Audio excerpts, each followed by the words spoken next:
Hello friends, welcome to Riyaz classes. आज के session में we will study about the topic 10th 5-year plan. This topic is part of the unit economic planning of the subject business environment MCO4 MCOM second year IGNOU. Before we begin, if you like the videos that I'm sharing, do hit the like button. Do share your comments to let me know you find all this useful for your studies. Also, don't forget to subscribe so that you won't miss out on watching and learning from my videos. चलिए शुरुआत करते हैं आज के topic की, जो कि है 10th 5-year प्लान। तो हमने सारे जो है 5-year प्लान देख लिया और हम यहाँ पे लास्ट जो 10th 5-year प्लान है उसमें पहुंच गए। अगर हम 10th 5-year प्लान की बात करें तो ये जो है ये कमेंस हुआ था in the year April 1st 2003, ठीक है। सो 2003 में April 1st में जो है हमको ये मिला एंड ये कितने साल का पीरियड, कितने साल को ये कवर करता है? It covers from the year 2002 to 2007। तो 2002 से 2007 का ये जो 5 साल का सफर है ये हमारा 10th 5-year प्लान जो है उसमें दिखाता है। तो यहाँ पे अगर हम जो प्रीवियस प्लान्स वगैरह है, प्रीवियस 5-year प्लान वगैरह की बात करें तो उसमें आपको जो है हर प्लान में जो है काफी सारे चेंजेस आपको देखने को मिलेंगे। अगर हम 1990s की बात करें तो वहाँ पे जो था टिपिकल कैपिटल फॉर्मेशन वगैरह की बात वगैरह चल रही थी एंड 1990s के दौरान ही जो है हमने जो है एक मिक्स्ड इकोनॉमी जो है वो अपनाने का हमने जो है प्लान किया था। एंड फिर धीरे धीरे जो है वो पहले जो था गवर्नमेंट हर चीज़ को कंट्रोल करता था, वो फिर वो कंट्रोल जो है धीरे धीरे हमने हर चीज़ को, हर सेक्टर को जो है लिबरलाइज किया। लिबरलाइज करके हमने सारा पावर जो है प्राइवेट सेक्टर के हाथ में भी दे दिया and everything went to become market oriented. तो यहाँ पे जो है अगर हम स्टेट का रोल की बात करें, गवर्नमेंट के रोल की बात करें, स्टेट का जो रोल है वो कम होता चला जा रहा था इन द इकोनॉमी, क्योंकि सब कुछ जो है वो मार्केट ओरिएंटेड कर दिया था। तो यहाँ पे स्टेट का रोल जो है वो हमें जो है कम ही देखने को मिला। तो अगर हम बात करें ऑब्जेक्टिव्स की, भाई इसमें जो है हमारा ऑब्जेक्टिव क्या रहा, मेन जो है ऑब्जेक्टिव यहाँ पे हम किस चीज़ को यहाँ पे ऑब्जेक्टिव लेके चल रहे हैं, क्योंकि डिफरेंट प्लान्स में जो था हमने कभी कभी जो है टेक्निकल ऑब्जेक्टिव्स रखे थे, कुछ हमने देखा था कि हमें जो है स्ट्रक्चरल रिफॉर्म्स वगैरह चाहिए, तो डिफरेंट टारगेट्स हमने यहाँ पे सेट किए थे। बट इसमें यहाँ पे जो है इसमें हमने कुछ चेंज ही करा, कुछ हमने जो टारगेट हम सेट करते हैं उसका जो है वो हमने जो है उसका आधार ही बदल दिया। अब हम क्या कर रहे थे, जो प्राइम मिनिस्टर का हमारा जो विजन था उसी को हमने बेस बना लिया, हमारे एक जो टारगेट सेट करने के लिए उसी को हमने अपना बेस बनाया कि जो भी हमारे प्राइम मिनिस्टर का विजन रहेगा तो उसके हिसाब से जो है हमारा इंडिकेटिव टारगेट कितना बना, 8.1% एवरेज जीडीपी ग्रोथ। तो ये जो था ये हमारा इंडिकेटिव एक जो था कि इतना हमें अचीव करना है। बट अगर हम जो है 9th 5-year प्लान की बात करें, अभी हम देखो 10th 5-year प्लान की बात कर रहे हैं, जो 9th 5-year प्लान था उसके जो first year, second year, third year, fourth year, fifth, उसके जो लास्ट 2 इयर्स थे ना 9th 5-year प्लान में, उसमें जो है हमें जो जीडीपी ग्रोथ जो है वो काफ़ी कम मिला था। जीडीपी ग्रोथ जो है वो 6% तक आ गया था, यानी कि हमारा टारगेट जो है वो अचीव नहीं हो रहा था। तो हमारे सामने एक ये समस्या थी कि ये एक समस्या हमारे सामने थी जब हम 10th 5-year प्लान की सारी प्लानिंग कर रहे थे। तो यहाँ पे हमने एक्नॉलेज किया कि भाई ये गड़बड़ हो चुका है, हमने जो टारगेट बनाया था वो टारगेट जो है बिल्कुल भी अचीव नहीं हुआ। और ये हमने प्रीवियस वीडियो में देख लिया कि 9th 5-year प्लान में बहुत सारी गड़बड़ी हुई थी, बहुत सारे डिफरेंट टारगेट्स हमने बनाए थे, वो सारे सब में से कोई भी टारगेट जो है वो अचीव नहीं हुआ। तो यहाँ पे अगर हम बात करें 10th 5-year प्लान की, उन्होंने 10th 5-year प्लान स्टार्ट करने से पहले ही जो है उन्होंने बोल दिया था कि हम जो है इसको एक्नॉलेज करते हैं कि ये सारी चीज़ें गड़बड़े हुई थी एंड इस बार जो है हम जो टारगेट बनाएंगे वो एक तरीके से मॉनिटरेबल टारगेट बनाएंगे, ऐसे टारगेट जिसको हम जो है प्रॉपर तरीके से मॉनिटर कर सके। तो उसके लिए जो है हमने क्या क्या टारगेट बनाए थे वो हम देख लेते हैं कि 10th 5-year प्लान में आपके क्या टारगेट बनाए थे। सो जो your first target was reduction of poverty ratio by 5 percentage points by 2007 and by 15 percentage points by 2012। अब ये देखो उन्होंने ब्रेक करके देखा, ये नहीं कि उन्होंने 5 साल बाद वो मेजर करेंगे, उन्होंने ब्रेक करके बोला कि हम जो है 2007 में आपका क्या होना चाहिए फिगर, पॉवर्टी का जो रिडक्शन रेशियो है, पॉवर्टी का जो रेशियो है उसको हम रिड्यूस करेंगे by 5 percentage point in 2007 and 15% हम जो है 2012 तक जो है वो अचीव कर लेंगे। तो ये एक तरीके से मेजरेबल चीज है, उसको हम बीच में मेजर कर सकते हैं, तो इसको हम मॉनिटर कर सकते हैं। सेकेंड चीज क्या है, providing gainful employment in addition to the labour force. तो गेनफुल एम्प्लॉयमेंट प्रोवाइड करवाना वो सेकेंड टारगेट था। फिर टारगेट था कि भाई 2007 तक जो है आप यूनिवर्सल एक्सेस दोगे प्राइमरी एजुकेशन का। कोई भी जो प्राइमरी एजुकेशन है, कोई भी बच्चा जो है वो वंचित नहीं रहेगा पढ़ाई लिखाई से। ओके, सो इसके लिए जो है हमने 2007 तक ये टारगेट बनाया है कि यूनिवर्सल एक्सेस होगा सब लोगों को फॉर एजुकेशन। फोर्थ जो हमारा टारगेट था that is reduction in gender gaps in literacy rates and wages rates by at least 50% by 2007। तो जो जेंडर गैप होता है लिटरेसी में और जो वेज रेट भी होता है, देखो वेज रेट जो है उस टाइम डिफरेंट हुआ करता था। जो बेड होते थे गर्ल्स को जो है कम सैलरी मिलती थी, बॉयज को ज्यादा सैलरी, तो वो सारा जो है डिस्क्रिमिनेशन वो सब हटाने के लिए जो जेंडर गैप, अगर लिटरेसी के कारण वो जेंडर गैप हो रहा है तो उसको भी रिमूव करने की कोशिश करी एंड ये सब जो है रिड्यूस करने का हमने एम लेके चले हम लोग कि 50% तक जो है हम इस सब को जो है इन सब में कमी लेके आएंगे। फिफ्थ वाला अगर हम देखें तो reduction in the decadal rate of population growth between 2001 and 2011 to 16.2%। तो यहाँ पे जो है रेट ऑफ पॉपुलेशन की बात करी गई है, उसको जो है उसको भी रिडक्शन करवाना है। रिडक्शन जो है किस प्रकार से, कितने परसेंट से, 16.2% की यहाँ पे बात हो रही है। फिर अगर हम लिटरेसी रेट की बात करें, लिटरेसी रेट को हमें बढ़ाना है 75% से। Reduction in infant mortality rate को जो है हमें जो है क्या करना है, कम करना है 245 पर 100 लाइव बर्थ बाय 2007 और इसको 45 को हम 28 तक लाएंगे बाय 2012 तक। मैटरनल मोर्टेलिटी की अगर हम बात करें, इसका भी जो है हम रेट कम करेंगे 2 पर लाइव बर्थ बाय 2007। ओके, तो ये जो है ये हर चीज में ये देखो कम ही करने की बात यहाँ पे की गई है। अगर हम फॉरेस्ट और ट्री कवर की बात करें, वो हमें इंक्रीज करना पड़ेगा टू 33%। 2012 तक जो है 33% हमें करना है क्या, ट्री एंड फॉरेस्ट कवर।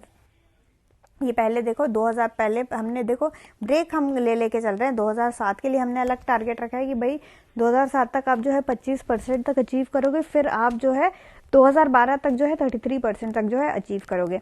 इसके अलावा all villages have to have access to portable drinking water within the plan period and cleaning of all major polluted rivers by 2007। 2007 तक जो है जितने भी मेजर पोल्यूटेड रिवर्स है उन सबको जो है उन सबकी आप क्या करोगे, उन सबकी सफाई करोगे।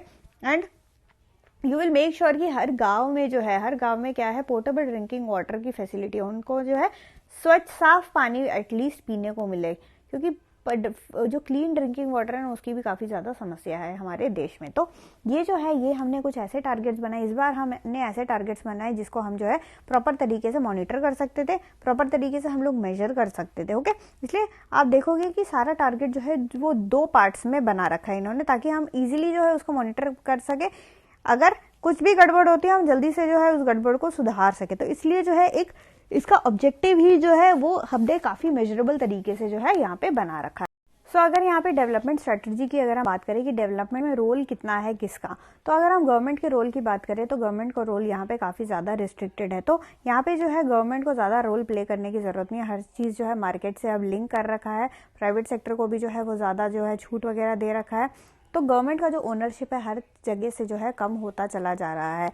तो अगर गवर्नमेंट का रोल हर जगह से कम होगा तो जो पब्लिक सेक्टर यूनिट्स है, जो PSUs हम बोलते हैं, PSUs में भी जो है इंटरेस्ट जो है अब कम ही देखने को मिल रहा था। Okay, so the role of public sector जो है, अगर हम रोल की बात करें कि क्या पब्लिक सेक्टर का रोल जो स्टार्टिंग में जितना डोमिनेंट हुआ करता था वो क्या अब डोमिनेंट है, वो उतना डोमिनेंट नहीं है जैसे पहले हुआ करता था। अब उसका डोमिनेंस जो है पब्लिक सेक्टर का वो कम हो गया है।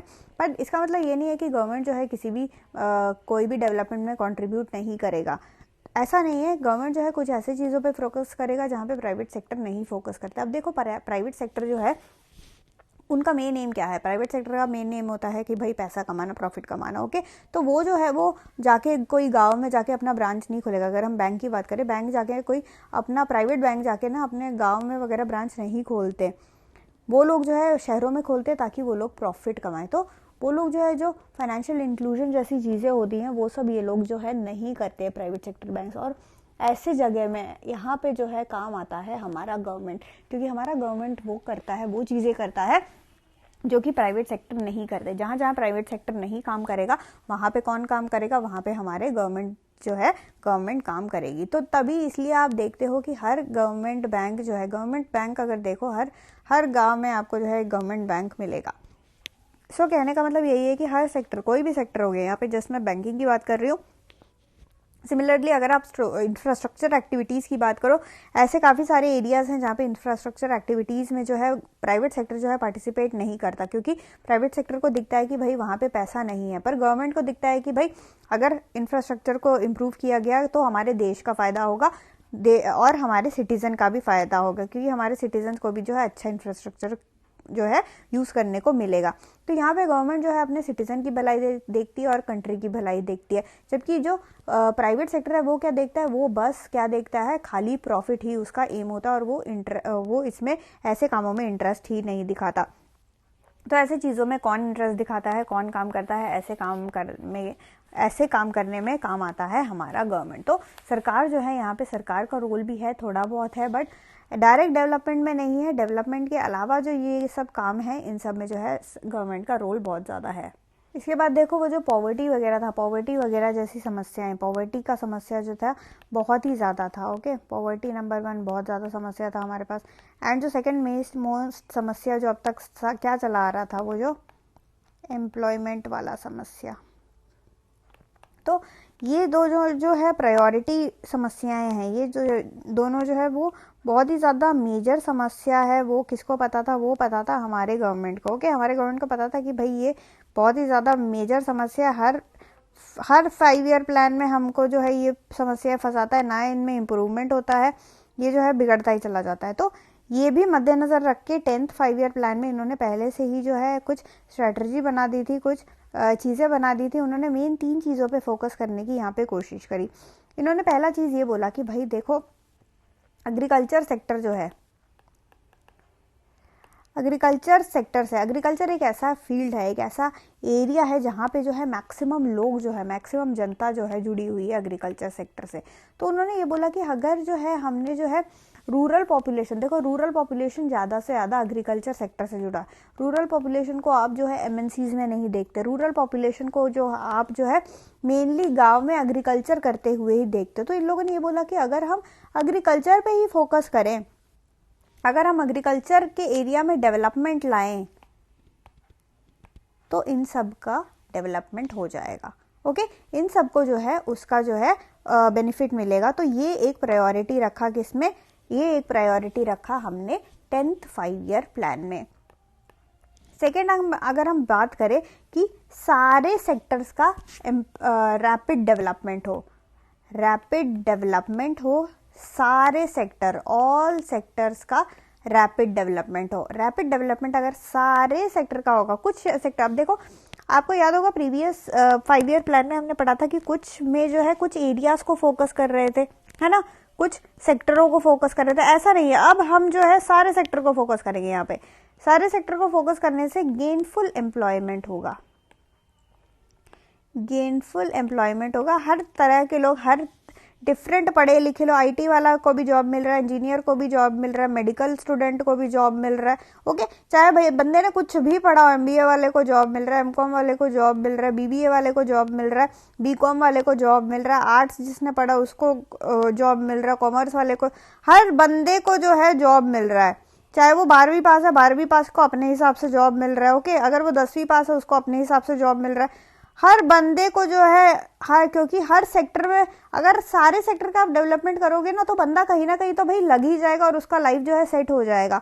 तो यहाँ पे खाली एक एरिया को हम फोकस नहीं करेंगे, हम जो है सबको साथ में लेके चलेंगे। तो अगर हम बात करें कंस्ट्रक्शन की, वहाँ पे डेवलपमेंट, टूरिज्म की बात करें, अगर हम स्मॉल स्केल इंडस्ट्रीज की बात करें, आईटी की बात करें, कम्युनिकेशन की बात करें, हम सबको इस बार जो है साथ में लेके चलेंगे। थर्ड प्लान ये था कि special programmes aimed at target group not likely to benefit directly from the economic development are being continued. मतलब कि अब देखो कुछ ऐसे प्लान्स बनाना, कुछ ऐसे स्कीम्स बनाना, ओके, कुछ ऐसे प्रोग्राम्स हम स्पेशल ऐसे लोगों के लिए बनाएंगे जिनको बाकी सबसे फायदा नहीं हो रहा है। ओके, तो यहाँ पे जो है कुछ स्पेशल प्रोग्राम्स भी हम लोग कैरी आउट करेंगे, जिससे कि ऐसे कुछ लोग जो कि छूट गए हों डेवलपमेंट से, छूट गए हो पैसे मिलने से, किसी भी प्रकार से जो है वो छूट गए हो किसी भी सर्विस से, तो हम जो है उनको भी जो है साथ लेके, हमारा जो वो सुनहरा सपना है हमारा इकोनॉमिक डेवलपमेंट वाला, उसमें हम सबको साथ लेके चलेंगे। तो ये जो है मेन 3 चीज़ें हैं वो लेके चले थे हम लोग जो है जब हमने 10th 5 ईयर प्लान बनाया था। तो इन सारी चीज़ों को हम लोग धीरे धीरे लेके चले थे।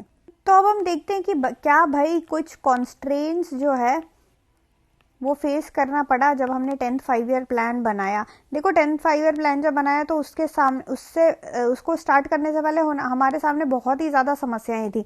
10th 5 ईयर प्लान से पहले जो 9th 5 ईयर प्लान में बहुत सारी जो है गड़बड़ हुई थी, वो सारा जो है फ्लॉप हो गया था। वो हमने प्रीवियस वीडियो में डिस्कस किया था कि किस तरीके से 9th 5 ईयर प्लान फ्लॉप था। जो रेट्स हैं, जो भी आपके ग्रोथ के रेट्स हैं, वो ही देख के हम समझ गए थे कि भाई वो सारा जो है एकदम गड़बड़ घोटाला ही चल रहा है। पूरा का पूरा जो है हमारा कहीं भी ग्रोथ नहीं हो रहा। हम पॉवर्टी, बस पॉवर्टी, देखो पॉवर्टी का फिगर ही खाली हाई पे था, आपको याद होगा, पर वो भी इसलिए था क्योंकि हमने जो है वो मेजर करने का तरीका ही चेंज कर दिया था कि इसलिए खाली वो हाई पे था, वरना बाकी सब फिगर्स जो था एकदम जो है फ्लॉप पे चल रहे थे। तो ये जो था एक तरीके से जो है वो कॉन्स्ट्रेन भी था।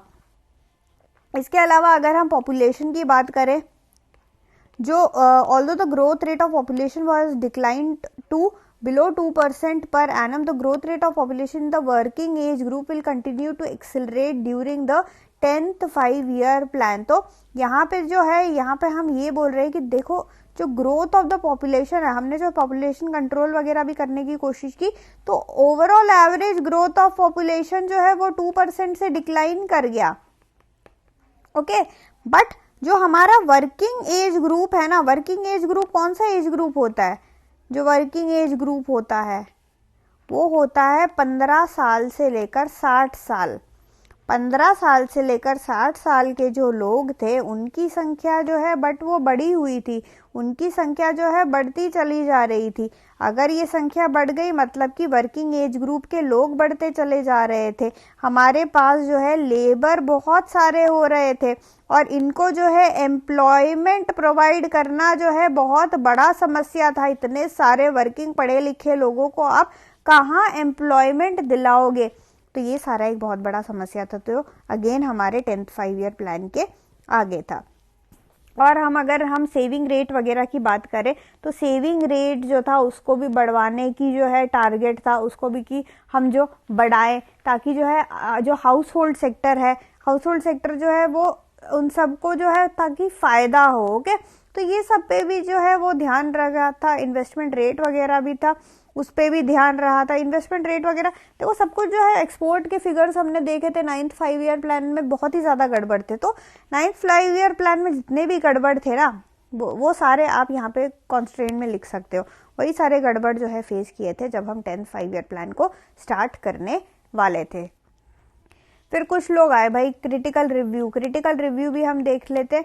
क्रिटिकल रिव्यू में देख लो, कुछ लोग आते हैं, वो लोग बोलते हैं कि भाई तुम ये क्या बना रहे हो, है ना, तुम ये 10th 5 ईयर प्लान में देखो 9th 5 ईयर प्लान बना के वो सारा फ्लॉप हो गया। तो वो जो है नेगेटिव बोलने वाले लोग आ गए और नेगेटिव बोलने वाले यही बोल रहे थे कि भाई आपने जो ग्रोथ टारगेट रखा है वो बहुत ही ज़्यादा एम्बिशियस है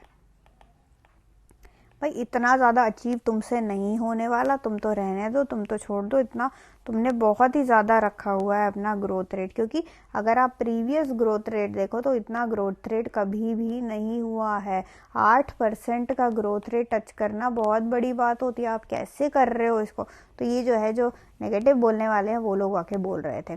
सेकेंड, नेगेटिव वाले क्या बोल रहे थे? Doubtful assumptions. उन्होंने ये बोला कि भाई जो मैक्रो पैरामीटर्स होते हैं, वो जो macro parameters of the 10th plan are essentially the assumptions based on which the planners hope to realise the growth targets. तो हम इसमें ना, इन लोगों ने बोला कि तुम जो है बहुत ज़्यादा अजम्पशन ले रहे हो, तुम अज्यूम कर रहे हो कि सेविंग और इन्वेस्टमेंट रेट जो है इतना राइज कर जाएगा, तो तुम जो है बहुत ज़्यादा अजम्पशन ले रहे हो और वो अजम्पशन क्या सही होगा? बस तुक्के वाली बात है। अगर तुक्के से सही हो गया तो सही हो गया, वरना जो है देखो गड़बड़ होने वाली है, ऐसा उन लोगों ने बोला। और थर्ड पॉइंट उन्होंने यही बोला कि आप जो है अनरियलिस्टिक प्रोजेक्शन कर रहे हो, अनरियलिस्टिक प्रोजेक्शन ऑफ रिसोर्सेज, जितने आपके रिसोर्सेज हैं आप उसका जो है अनरियलिस्टिक जो प्रोजेक्शन है वो कर रहे हो। कहने का मतलब यही है कि भाई ये सब के लिए जो है मार्केट बोरोइंग्स जो है आपको जो है बहुत ज़्यादा लेना पड़ेगा, और अगेन जो है वो क्या फिजिकल सिचुएशन पे जो है क्या वो अगेन वो बर्डन पड़ेगा, क्योंकि हमारा फिजिकल सिचुएशन की तो धज्जियां उड़ चुकी थी कुछ फाइनेंशियल कुछ ये 5 ईयर प्लान से पहले आपने देखा ही था कि किस प्रकार से हम जो है फाइनेंशियल डेट में तक आ गए थे, बड़ा ही बुरा हाल हो गया था, तो वो तक हम झेल चुके। तो यहाँ पे भी वही बात कही गई है कि भाई इतना ज़्यादा एम्बिशियस टारगेट वगैरह आप लोगों ने रख लिया है, तो इन सब के लिए माल तो चाहिए, पैसे के बिना जो है वो आप जो है मनी के बिना जो है कहीं नहीं कुछ कर पाओगे। तो मनी भी कहाँ से लाओगे आप, क्या मार्केट से तुम लोग उठाओगे पैसा, कहाँ से इतना पैसा आएगा। तो ये सब जो है कौन बोल रहा था, ये सब क्रिटिकल कमेंट करने वाले जो हैं वो ये सब बोल रहे थे। तो इन्हीं सब के साथ ये जो हमारा यूनिट है, ये हम यूनिट पढ़ रहे हैं, यूनिट 14 जो कि है इकोनॉमिक प्लानिंग, ये हमारा जो है यूनिट एकदम कंप्लीट हो जाता है। इसमें हमने क्या क्या टॉपिक्स कवर किए, इसमें हमने जो है economic planning, okay, economic planning क्या होता है वो हमने पढ़ा, इको प्लानिंग, इकोनॉमिक प्लानिंग के बारे में पढ़ा, उसका मतलब समझा, और इंडियन इकोनॉमी में जो है किस तरीके से इकोनॉमिक प्लानिंग किया जाता है। फिर हमने लॉन्ग टर्म गोल्स जो है हम किस तरीके से बनाते हैं उसके बारे में पढ़ा। फिर डेवलपमेंट स्ट्रैटेजीज, उसमें भी स्टार्टिंग में हमने जो महालनोबिस स्ट्रैटेजी है उसके बारे में पढ़ा, और महालनोबिस स्ट्रैटेजी के बारे में पहले पढ़ा, एंड वो फ्लॉप कैसे हुआ वो देखा, एंड उसके फ्लॉप होने के बाद जो न्यू स्ट्रैटेजी आया, जो आपका न्यू डेवलपमेंट स्ट्रैटेजी आया, वो चीज़ के बारे में हमने देखा। फिर हमने जो आपका 50 इयर्स का प्लान है, देखो हम पूरे यूनिट में आप याद रखना डेटा हम कब से कब तक का ही एनालाइज कर रहे हैं, 1950 से 2000 का डेटा ही, इन 50 वर्षों का डेटा ही हम रिव्यू कर रहे हैं। कोई भी आप जो है कोई भी ग्राफ देख लो, कोई भी कुछ भी देख लो, कोई भी बॉक्स देख लो, कोई भी टेबल ये जो बुक में दिया गया है वो इसी पीरियड के दौरान ही दिया गया, क्योंकि यही क्रिटिकल पीरियड था, यही बेस पीरियड था जो हमको देखना है। तो यहाँ पे जो है इंडिपेंडेंस के बाद का टाइम है, प्लस हम 2000 तक का डेटा यहाँ पे जो है हम रिव्यू करेंगे। 50 साल का रिव्यू जो है हमने देख लिया, अर्लियर पीरियड्स के देखे। फिर हमने देखा कि भाई 5 ईयर्स के जो है 5 ईयर प्लान्स बनाए रखे थे, एंड वो प्लान किस तरीके से हमने किए, कभी कभी बीच में हमें गैप भी लेना पड़ा एनालाइज करने के लिए, क्योंकि हम अगर रास्ते से भटक रहे थे, कौन से रास्ते से हमारा रास्ता था, हमारा एम क्या था, इकोनॉमिक डेवलपमेंट का हम एम लेके चल रहे थे। With the help of economic planning से हम इकोनॉमिक डेवलपमेंट तक पहुंचने का हम एक एम लेके चल रहे थे, बट रास्ते में बहुत मुसीबतें भी आ रही थी, बट उन मुसीबतों को झेल कर हम जो है आगे बढ़ते चले जा रहे थे, और एंड में हमने 10th 5 ईयर प्लान तक हमने पढ़ लिया, जो कि which was applicable from 2002 to 2007, okay. So इस यूनिट में आपका 10th 5 ईयर प्लान तक ही खाली कवर्ड है, तो हम भी बस वहीं तक ही पढ़ेंगे। तो यहाँ पे जो है आपका ये जो यूनिट है, यूनिट 14 इकोनॉमिक प्लानिंग, वो एकदम खत्म, वो एकदम खत्म हो गया। So that's it for this session. Thank you so much for watching, like share and subscribe to Riyaz classes. Thank you and bye bye.